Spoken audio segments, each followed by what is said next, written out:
Hello class tenth. अगर तुम class tenth से हो और तुम्हें 85% लाना है तो आज की ये वीडियो सिर्फ तुम्हारे लिए है।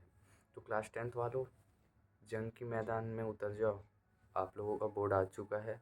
18 फरवरी से आप सभी का बोर्ड है। सो मैं भी एक एवरेज स्टूडेंट रहा हूँ। 85% तक का मेरा सफ़र क्लास टेंथ में मैं आप सभी के साथ वो शेयर करूँगा। मैंने क्या क्या स्ट्रेटजी फॉलो किया था एग्ज़ाम टाइम में ताकि मेरे इतने परसेंट आ सके, आप लोगों की भी 80+ परसेंटेज आएंगे।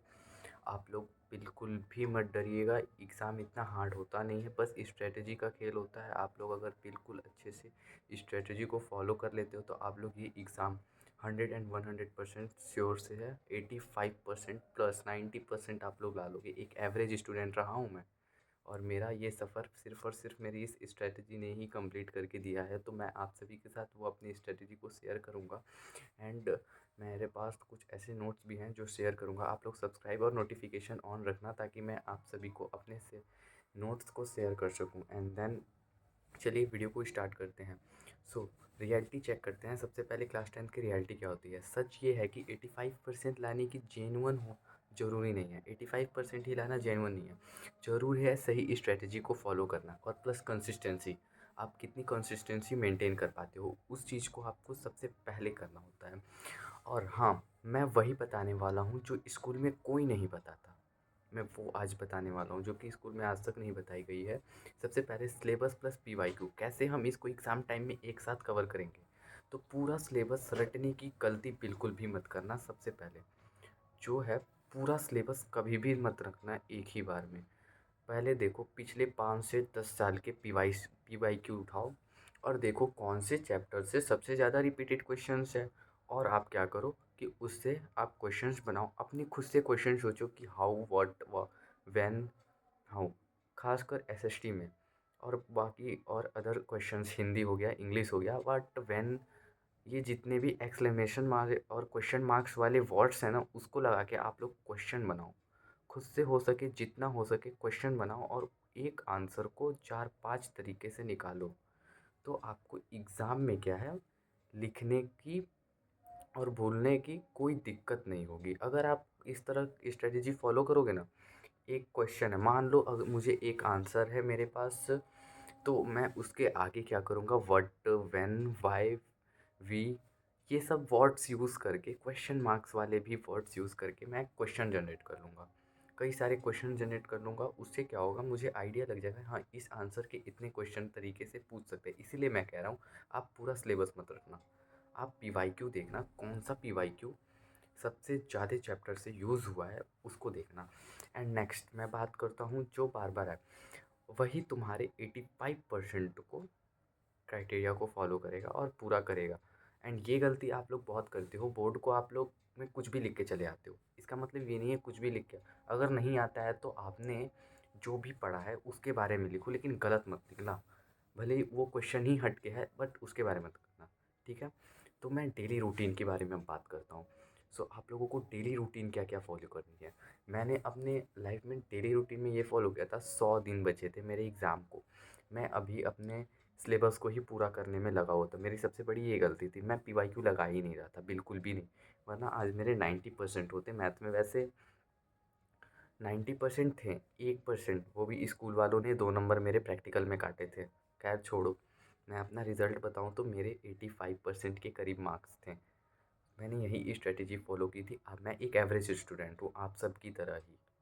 सो मैं बताता हूँ अपनी स्ट्रेटेजी मैंने क्या क्या फ़ॉलो किया था बोर्ड के टाइम में। अभी आप लोग का बोर्ड बहुत करीब है तो आप लोग ये स्ट्रेटेजी अभी फ़ॉलो कर सकते हो। क्योंकि देखूँगा आप लोगों में गैप अभी, I think time table change हुआ है तो गैपिंग भी अच्छी नहीं, तो 18, 19, 20 लगातार पेपर थे। अभी आप लोगों को 2-2 दिन की गैपिंग मिली है हर एक पेपर में। सो डेली रूटीन आप लोग क्या करो, रोज़ 10 घंटा 12 घंटा पढ़ना इतना ज़रूरी नहीं है। 10-12 घंटे बहुत होते हैं, इतना आप लोग पढ़ोगे ज़रूरी बिल्कुल नहीं है। स्ट्रैटेजी फ़ॉलो करके पढ़ना, 4-5 घंटे पढ़ो लेकिन वो उस टॉपिक को अच्छे से पढ़ो, समझ जाओ।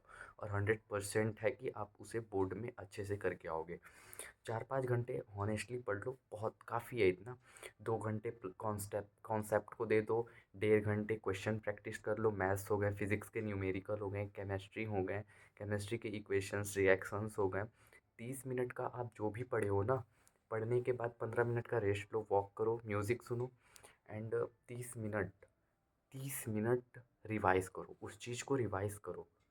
30 मिनट्स अगर आप रिवाइज़ करने को देखो, रिवीजन सबसे इम्पोर्टेंट है। जो चीज़ पढ़ी आपको लग रहा है हम पढ़ लिए, लेकिन अगर आपको लग रहा है कि हम श्योरिटी हैं इसको मैं भूलूंगा नहीं, तो ठीक है, बाद में रिवीजन कर लेना, लेकिन करना ज़रूर उसे रिवीजन। और जिसको लगता है कि मैं ये भूलूंगा तो 30 मिनट का रिवीजन कर लेना, बार बार देख लेना, देख के अपने आँखों में करके दिमाग में बैठा लेना। मैं तो ऐसा ही करता था। और जब मुझे पढ़ने का मन नहीं करता था, आप लोग क्या करना, म्यूज़िक सुन लेना, हेडफोन लगा लेना, म्यूज़िक सुन लेना, बिल्कुल ही आप लोग के लिए बहुत जेन्युइन है ये।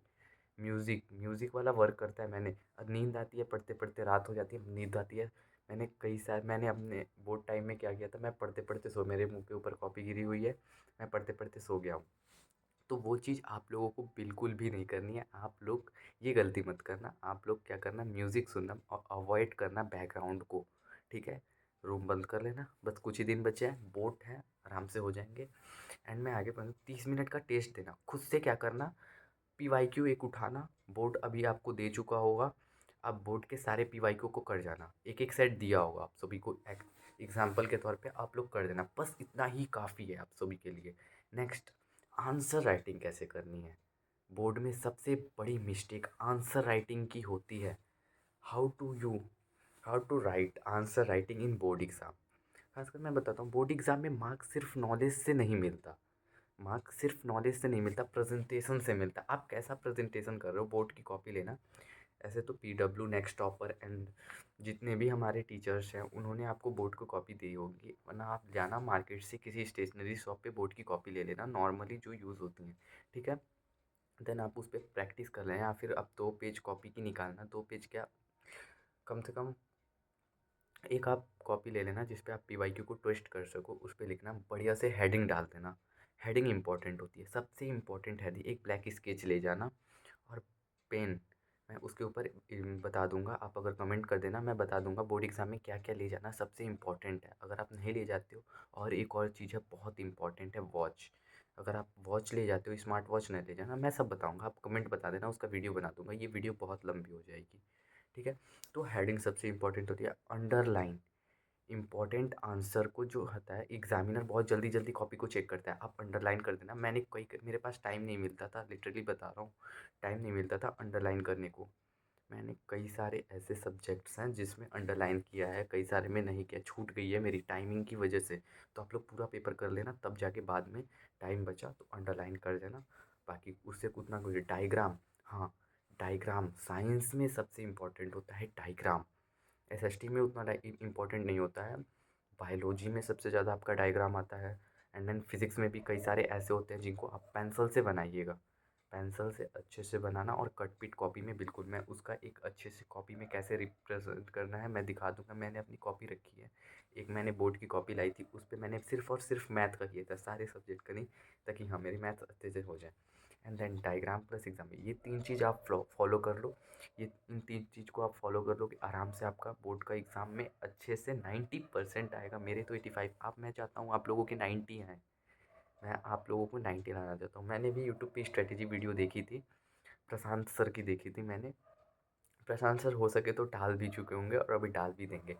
एंड देन आप सभी को क्या करना है, फियर, डर लग रहा होगा आप सभी का बोर्ड, ऐसा कुछ नहीं होता, बहुत ज़्यादा डर। 8:30 बजे से आप लोगों का एग्ज़ाम है, आप लोग 7:30 से 7 बजे, अगर जिनका सेंटर दूर होगा, मेरा 10 किलोमीटर घर से दूर था, मुझे 7:30 बजे निकलना रहता था। तो जिसका भी सेंटर दूर होगा वो पहले निकल जाना, क्योंकि ये लोग लाइन लगती है। आधार कार्ड ले लेना, मैं बता दूंगा जो जो आपको ले जाना होगा एग्ज़ाम सेंटर पे, अलग से वीडियो बना दूंगा, अभी टाइम है थोड़ा। देखो, डर सबको लगता है, मुझे भी लगता है, बस पहला दिन आपको डर लगेगा, उसके बाद से दूसरे दिन से आप कॉन्फिडेंस हो जाओगे, बिल्कुल भी डर नहीं लगेगा। पर याद रखना, एग्ज़ाम तुम्हारी औकात डिसाइड नहीं करती है, single piece of paper can not decide your future.